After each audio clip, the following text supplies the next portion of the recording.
तो प्रश्नावली 8.2 जो हम लोग क्लास 9th का सॉल्व कर रहे थे मैथमेटिक्स का, तो वो उसका हम लोग दूसरा क्वेश्चन सॉल्व करेंगे। ठीक है, इसमें दिया गया है कि ए बी सी डी एक समचतुर्भुज है। ठीक है, ए बी सी डी एक समचतुर्भुज है। तो इसमें आकृति नहीं दिया हुआ है, हमें खुद से बनाना है। ठीक है, तो जैसा कि लिखा हुआ है ना कि ए बी सी डी एक समचतुर्भुज है, तो ए बी सी डी समचतुर्भुज जिस तरीके का रहता है उस तरीके का आपको बना देना है।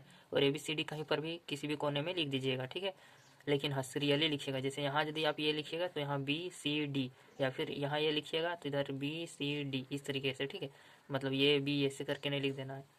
अब यहाँ पर हमें बताया गया है कि पी क्यू आर एस जो है वो जितने भी इसकी भुजा है, ए बी सी डी का जो भुजा है, जो समचतुर्भुज है, उसका भुजा पर पी क्यू आर एस क्या है, मध्य बिंदु है। ठीक है, तो पी है ए बी का मध्य बिंदु, जैसे पी क्यू आर एस क्रमशः A B B C C D और डी ए के है, यानी पी है ए बी में। तो जहाँ पर आपका आकृति में ए बी आएगा उस भुजा का जो मिड पॉइंट रहेगा वहाँ पर आपको पी ले लेना है। ठीक है, तो मेरा यहाँ पर है तो हम यहाँ ले लिए। तो इसी प्रकार सब बिंदु को ले लेना है, मध्य बिंदु है सब, इसमें मध्य बिंदु प्रमेय का यूज़ करके हम लोग सॉल्व करेंगे। ठीक है, अब यहाँ पर दिया गया है कि दर्शाइए कि चतुर्भुज पी क्यू आर एस एक आयत है। अब मिड पॉइंट से जितना भी मिल के चतुर्भुज जैसा दिख रहा है ना, ये हमारा क्या है, आयत है। ये हमें दिखाना है पी क्यू आर एस। ठीक है, तो आयत दिखाने के लिए हम लोग क्या करेंगे, सबसे पहले तो इसको समांतर चतुर्भुज सिद्ध कर देंगे। समांतर चतुर्भुज कर देंगे तो समांतर चतुर्भुज का सारा गुण आ जाएगा और इसका कोई एक कोण 90 डिग्री हम लोग दिखा देंगे। ठीक है, तो सबसे पहले हम लोग लिखेंगे कि दिया है, यहाँ से यहाँ तक लिख दीजिएगा, क्वेश्चन वाला ही वही हो जाएगा। अब हम लोग यहाँ लिखेंगे कि सिद्ध क्या करना है वो, तो हमें सिद्ध करना है कि पी क्यू आर एस एक आयत है। तो हम लोग अब यहाँ लिखेंगे प्रमाण, क्योंकि अब हम लोग प्रश्न को सॉल्व करने वाले हैं। तो सबसे पहले हम लोग इसमें क्या करेंगे, पी क्यू आर एस को समांतर चतुर्भुज बनाएंगे। ठीक है, तो समांतर चतुर्भुज कैसे बनाएंगे, तो जैसा कि हम लोग मध्य बिंदु प्रमेय में पढ़े हैं कि यदि हम लोग मान लेते हैं ए सी डी एक त्रिभुज ले लेते हैं, कि प्रमाण में त्रिभुज ए सी डी में, ए सी डी त्रिभुज में हमें क्या मिला कि जो बिंदु एस है और बिंदु आर है, यहाँ लिख देंगे कि बिंदु एस तथा आर क्रमशः भुजा ए डी और सी डी का मध्य बिंदु है। इसलिए हम लोग लिख सकते हैं कि जो हमारा एस आर है वो हमारा समांतर होगा ए सी के, एस आर बराबर होगा हाफ ए सी के। इसी प्रकार अब हम लोग त्रिभुज लेने वाले हैं ए सी बी में। तो ए सी बी त्रिभुज में हम लोग क्या करेंगे, पी क्यू जो बिंदु हम लोग लेंगे कि बिंदु पी जो है और क्यू जो है, ये दोनों हमारा ए बी और बी सी भुजा का मिड पॉइंट है। और ये जो भुजा है पी क्यू वो ए सी के अब क्या हो जाएगा, समांतर हो जाएगा मध्य बिंदु प्रमेय से। इसलिए हम लोग लिखेंगे कि पी क्यू जो है वो हमारा समांतर हो जाएगा ए सी से, और साथ ही साथ पी क्यू हमारा जो है वो बराबर होगा आधा ए सी के। ठीक है, ए सी का जो आधा है ना वो पी क्यू के बराबर होगा। अब हम लोग इसको समीकरण 1 मान लेंगे और इसको समीकरण 2। ठीक है, क्योंकि इस सब का भी हम लोग को उपयोग करना पड़ेगा। तो समीकरण 1 और 2 से हमें क्या मिलेगा, तो समीकरण 1 और 2 से हमें क्या मिला कि एस आर पी क्यू के पैरेलल हो गया और एस आर पी क्यू के बराबर हो गया। ठीक है, अब पिक्चर में हम लोग देखते हैं कि एस आर और पी क्यू तो आमने सामने का भुजा है और वो दोनों को हमने बराबर भी कर दिया और पैरेलल भी कर दिया, यानी समांतर कर दिया। यानी इसका कहने का मतलब है कि ये समांतर चतुर्भुज है। इसलिए अब हम कह सकते हैं कि पी क्यू आर एस एक समांतर चतुर्भुज है। इसलिए लिख देंगे, इसलिए पी क्यू आर एस एक समांतर चतुर्भुज है। अतः लिखेंगे हम लोग कब, जब हम लोग पी क्यू आर एस को आयत प्रूव कर देंगे तब। ठीक है, क्या अब हमें क्या करना है कि एक एंगल को मान लीजिए इसको हम लोग को 90 डिग्री दर्शाना है। ठीक है, तो वो हम लोग कैसे करेंगे, तो सबसे पहले यहाँ पर जो कट रहा है इसको वो दे देते हैं, इसका नाम तो क्यू है ही, यहाँ पर एम दे देते हैं और इसका नाम एन दे देते हैं। ठीक है, आशा करते हैं आपको समझ में आ रहा है। अब ये समचतुर्भुज है, समचतुर्भुज का जो विकर्ण कटता है वो 90 डिग्री पर ही कटता है। ठीक है, 90 डिग्री पर। ओ एम क्यू एन ये हमारा जो चतुर्भुज बना, अब इसमें हमारा सम्मुख कोण जो है वो बराबर हो जाएगा। लेकिन कब होगा, जब हम लोग ओ एम क्यू एन को समांतर चतुर्भुज बना देंगे तो ये हमारा सम्मुख कोण बराबर हो जाएगा, यानी 90 डिग्री यहाँ आ जाएगा। ठीक है, ओ एम क्यू एन को हमें समांतर चतुर्भुज बनाने के लिए इसका आमने सामने का भुजा बराबर और समांतर करना पड़ेगा। तो पी क्यू वाला और ए सी वाला समांतर तो हो जाएगा, उसका दिक्कत नहीं है। लेकिन हमें दिक्कत यह है कि एन क्यू और ओ एम जो है इस दोनों भुजा को बराबर कैसे करेंगे। तो इसको बराबर करने के लिए हमें यहाँ से एक विकर्ण बनाना पड़ेगा। ठीक है, उसके बाद दो त्रिभुज बनेगा, उस सब दोनों को सर्वांग सम करेंगे, फिर यहाँ से हम लोग बराबर कर देंगे। ठीक है, तो वो चीज़ हम लोग अभी करते हैं। तो अब हम लोग दो त्रिभुज लेंगे, तो त्रिभुज हम लोग ले लेंगे क्यू ओ एम, त्रिभुज क्यू ओ एम तथा त्रिभुज ओ क्यू एन।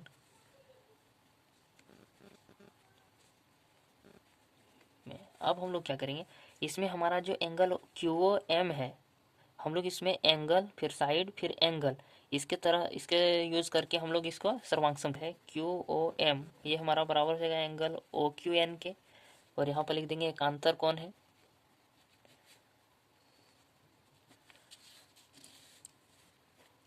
वो कारण में ये भी लिख सकते हैं कि चूंकि हमारा जो पी क्यू है वो हमारा पैरेलल है ए सी के, इसलिए क्यू ओ इसमें हो जाएगा ओ क्यू, उभयनिष्ठ हो जाएगा। Angle O Q M, O Q M तो यहाँ लिखेंगे Q O N, Q O N, और ये हमारा होगा एकांतर कोण। इसलिए हम लोग लिख सकते हैं कि जो हमारा त्रिभुज है क्यू ओ एम वो सर्वांगसम हो जाएगा त्रिभुज ओ क्यू एन से, और साइड एंगल सर्वांगसमता नियम से। इसलिए अब हम लोग सीपी सीटी लगा के यहाँ पर ओ एम को बराबर कर देंगे इसका सम्मुख भुजा से, ठीक है। तो ओ एम बराबर हो जाएगा क्यू एन से, कारण लिख देंगे सीपी सीटी से। और अब हम लोग लिख देंगे कि इसीलिए ओ एम क्यू एन चतुर्भुज एक समांतर चतुर्भुज है। और समांतर चतुर्भुज होने के लिए सामने सम्मुख भुजा बराबर भी होना चाहिए और समांतर भी होना चाहिए। तो हम लोग यहाँ पर लिख देंगे कि ओ एम जो है वो हमारा पैरेलल भी है क्यू एन से, ठीक है। और चूंकि हम लोग लिख देंगे कि जो हमारा पी क्यू भुजा है वो हमारा पैरेलल था ए सी के, ठीक है, समीकरण 2 में 2 से हम लोग लिखे हैं इस चीज़ को, ठीक है। अब देखिए पी क्यू ए सी के पैरेलल है, पी क्यू ए सी का पैरेलल है, और जो हमारा समीकरण 2 है, समीकरण 2 में भी हमारा दिख रहा है कि पी क्यू पैरेलल, तो यहाँ से भी मिल जाएगा, ठीक है। तो ये आपको ऐसे क्लियर लिखना है, ठीक।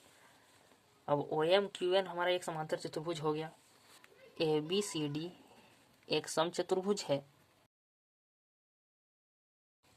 और इसके विकर्ण समकोण पर प्रतिच्छेद करते हैं, इसलिए ओ एम क्यू एन समांतर चतुर्भुज के सम्मुख कोण जो हमारा एंगल एन ओ एम है वो हमारा बराबर हो जाएगा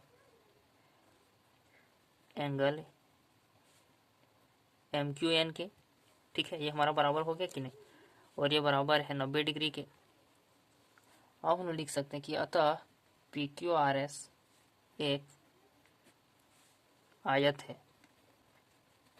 और यहाँ पर लिख सकते हैं कि समांतर चतुर्भुज के सम्मुख कोण बराबर होते हैं, बराबर है, ठीक है। तो क्वेश्चन नंबर 3 में हमें दिया गया है कि ए बी सी डी एक आयत है, ए बी सी डी एक आयत है। ये पिक्चर को खुद से बनाना है आपको, ठीक है, ये आपको बनाया हुआ नहीं देगा किताब में। तो ए बी सी डी एक आयत है, ए बी सी डी एक आयत है जिसमें पी क्यू आर एस जो है वो इन सब भुजाओं का जो क्या है मध्य बिंदु है। ए बी का मध्य बिंदु पी है, बी सी का मध्य बिंदु क्यू है, सी डी का आर है और डी ए का एस है, ठीक है। वही चीज़ यहाँ लिखा हुआ है। अब हमें दर्शाना है कि चतुर्भुज पी क्यू आर एस एक समचतुर्भुज है, पी क्यू आर एस एक समचतुर्भुज है। तो किसी भी चतुर्भुज को समचतुर्भुज कैसे कर सकते हैं, तो सबसे पहली बात समचतुर्भुज एक प्रकार का समांतर चतुर्भुज होता है। तो पी क्यू आर एस को हमें समांतर चतुर्भुज दर्शाना होगा, ठीक है। अब समांतर चतुर्भुज होने के बाद भी समचतुर्भुज का कुछ अपना गुण है। वो अपना गुण क्या है कि चारों भुजा उसका आपस में बराबर रहेगा, जहाँ पर विकर्ण कटेगा वहाँ पर 90 डिग्री का कोण बनाएगा, ठीक है। हमने सबसे पहले ए बी सी डी एक आयत बनाया, ठीक है। अब हम लोग AC को मिला दिए डॉटेड लाइन से, विकर्ण को अक्सर डॉटेड लाइन से ही बनाया जाता है, ठीक है। और मैंने जानबूझकर भी बनाया है क्योंकि यदि मैं पूरा बोल्ड लाइन सब दे देता ना तो फिर आप लोगों को और ज़्यादा कन्फ्यूजन होता, ठीक है। तो AC हमने एक विकर्ण बनाया और BD विकर्ण बनाया, ठीक है। उसके बाद ABCD का हम लोग बना दिए 2 ठो विकर्ण। अब PQRS का हमें 2 ठो विकर्ण बना देना है, बस खत्म। अब हम लोग लिखते हैं कि दिया क्या क्या है वो चीज़, ठीक है। तो इस प्रश्न में हमें दिया है कि ABCD एक आयत है और यहाँ से लेकर यहाँ तक लिख देना है, ठीक है, जितना भी चीज़। अब हमें लिखना है कि सिद्ध करना है।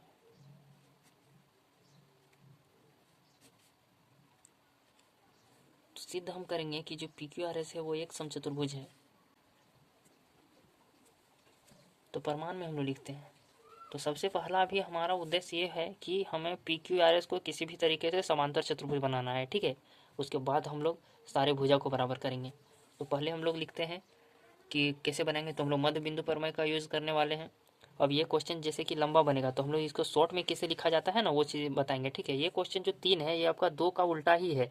उसमें क्या किया है, ABCD को समचतुर्भुज दे दिया है और PQRS को आयत बनाने बोला है। ठीक है, और इसमें हमें बोल दिया है कि ABCD एक आयत है और PQRS को समचतुर्भुज बनाना है, तो दोनों ही आसान है, एक ही जैसा बनेगा दोनों। ठीक है, तो सबसे पहले हम लोग लिखेंगे कि जो त्रिभुज लेंगे ACD, त्रिभुज ले लेंगे ACD में क्या करेंगे हम लोग मध्य बिंदु पर मैं लगाएंगे। तो SR जो हमारा पैरेलल हो जाएगा AC के, हम लोग लिख देंगे आप डायरेक्ट, SR जो है वो हमारा पैरेलल हो जाएगा AC के, तथा हम लोग लिख सकते हैं कि SR जो है वो हमारा बराबर होगा हाफ AC के, और कारण लिख देंगे मध्य बिंदु परमय से। हाँ, बहुत सारे लोग आप लोग कहोगे कि आपने दूसरे नंबर क्वेश्चन में तो पूरा लिखा कि बिंदु AD का मध्य बिंदु है ये वो, तो उतना आपको देखिए नहीं लिखना है। ठीक है, आप लोग ऐसे भी लिखोगे तो भी सही है, वो भी लिखोगे तो भी सही है। ठीक है, बहुत जगह क्या होता है आपका क्वेश्चन पेपर में ही आंसर लिखने का देता है, आंसर शीट में थोड़ा सा जगह रहेगा। उसके लिए मैं दोनों तरीका से आपको बता देता हूँ कि शॉर्ट फॉर्म में बनाना है तो कैसे लिखोगे और लॉन्ग फॉर्म में कैसे बनाना है कैसे लिखोगे। ठीक है, लेकिन ज़्यादातर शॉर्ट फॉर्म का ही यूज़ होता है। ठीक है, मैथमेटिक्स हमें ये नहीं बोलता कि पूरा आप उसका विस्तार करते ही हुए ही लिखो, जितना छोटे शब्दों में आप लोग उसको समझा पाओगे उतना सही तरीका होता है किसी भी क्वेश्चन को सॉल्व करने का। ठीक है, तो हम लोग छोटा रूप में ही लिखेंगे। तो ये चीज़ हमारा एक हो गया। अब इसी प्रकार हम लोग क्या करेंगे, जो हमारा त्रिभुज है ACB ले लेंगे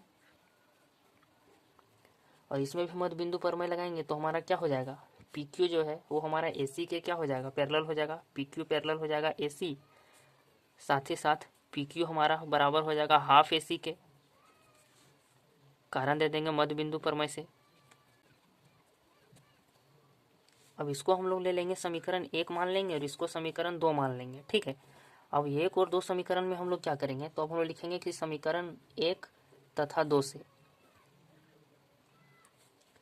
और 1 और 2 समीकरण से हम क्या करेंगे, SR को पैरेलल कर देंगे PQ के, क्योंकि AC RHS बराबर है, इधर भी हाफ AC बराबर है, तो SR PQ के बराबर भी कर देंगे और SR PQ को पैरेलल भी कर देंगे। ठीक है, SR PQ पैरेलल हो गया, तथा हम लोग लिख देंगे कि SR हमारा बराबर भी हो जाएगा PQ के। अब हम लोग आकृति में देखते हैं कि SR जो है वो PQ के बराबर भी हो जाएगा और SR जो है वो PQ के पैरेलल भी हो गया। तो हम लोग अब कह सकते हैं कि हमारा PQRS क्या है, एक समांतर चतुर्भुज है। ठीक है, इसलिए हम लोग लिख सकते हैं कि इसलिए अब समांतर चतुर्भुज है तो इसका सम्मुख कोण भी बराबर होगा। मतलब समांतर चतुर्भुज का अब जितना भी गुण है ना, सारा गुण हम लोग यूज़ करेंगे और देखेंगे कि कौन सा गुण हम लोग यूज़ करके इसका सारा भुजा को बराबर कर देंगे और यहाँ पर 90 डिग्री ले आएंगे। ठीक है, तो वो देखते हैं।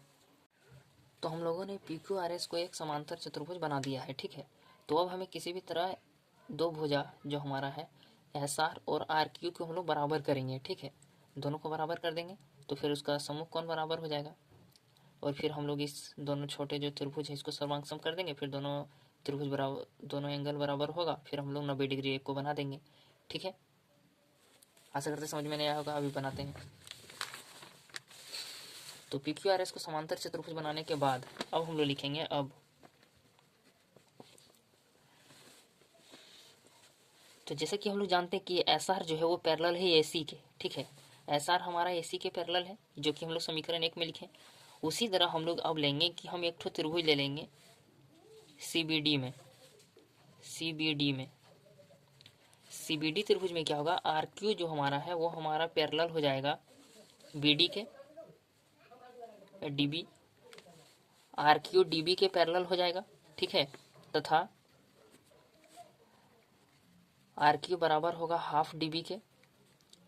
और एक बात, जैसा कि हम लोग जानते हैं कि ABCD एक आयत है तो उसका विकर्ण जो है उसका बराबर होता है, तो AC और BD हम लोग बराबर लेंगे।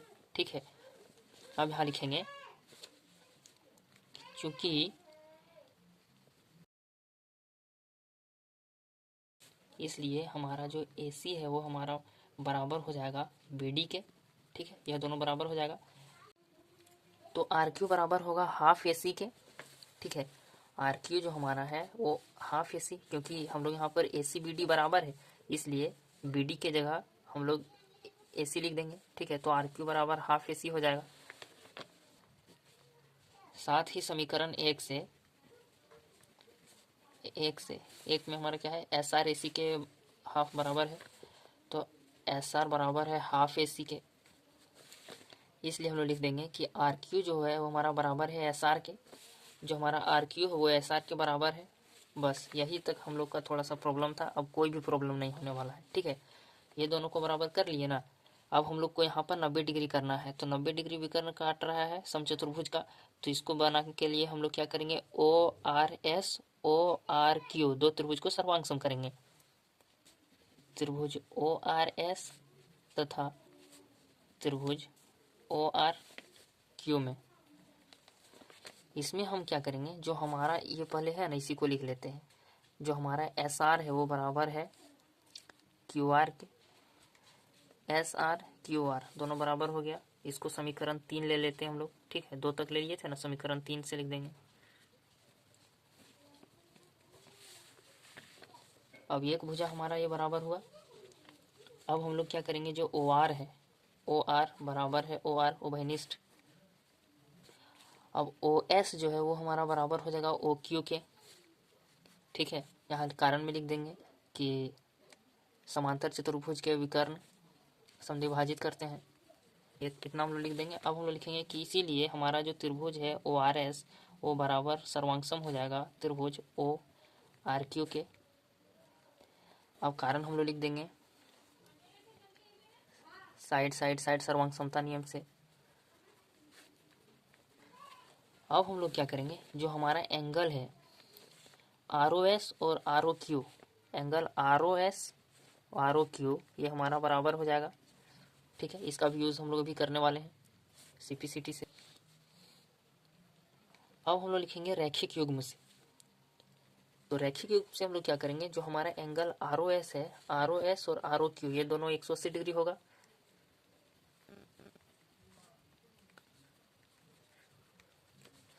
और R O S R O Q के बराबर है, इसलिए दोनों को हम लोग आर ओ एस के फॉर्म में लिख सकते हैं 180 डिग्री, ठीक है। यहाँ लिख देंगे कि चूंकि हमारा आर ओ एस जो एंगल है वो बराबर है एंगल आर ओ क्यू के, ठीक है। ये सब हम लोग लिख देंगे कारण में। अब हम लोग यहाँ हो जाएगा एंगल 2 आर ओ एस जो कि बराबर है 180 डिग्री। अब एंगल आर ओ एस हमारा आ गया 90 डिग्री, ठीक है।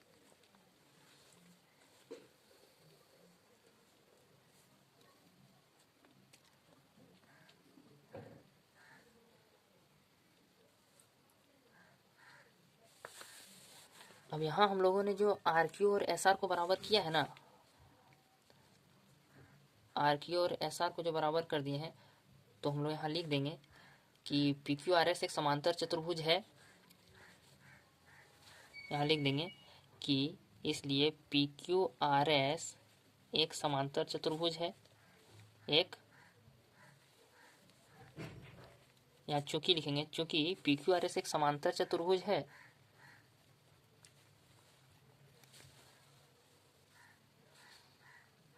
तो सम्मुख भुजा बराबर होगा, सम्मुख भुजा बराबर होगा। इसलिए हम लोग कह सकते हैं कि हमारा जो इसमें P Q, Q R, R S और एस पी ये सारे बराबर होंगे, ठीक है। ये चीज़ भी आपको लिख देना है, पी क्यू, क्यू आर और आर एस और एस पी ये सारा हमारा बराबर हो जाएगा, ये सारा हमारा बराबर हो जाएगा, ठीक है। तो वो थोड़ा सा बचा था इसलिए मैंने वो बता दिया, क्योंकि वहाँ पर वो लिख देना जरूरी है, ठीक है। अब हम लोग यहाँ पर सॉल्व करते हैं। वो यहाँ था, देखिए समीकरण जो 3 हमने लिखा है ना उसी के नीचे ये सब चीज़ें भी लिख देना है, ठीक है। अब हम लोग नीचे आते हैं। अब हम लोग यहाँ लिख देंगे कि अतः हम लोगों ने क्या किया है, यहाँ पर 90 डिग्री भी कर दिया और सारा भुजा भी बराबर कर दिए। तो हम लोग लिख देंगे कि हमारा जो पी क्यू आर एस है, तो हम लोग लिख देंगे कि पी क्यू आर एस एक समचतुर्भुज है।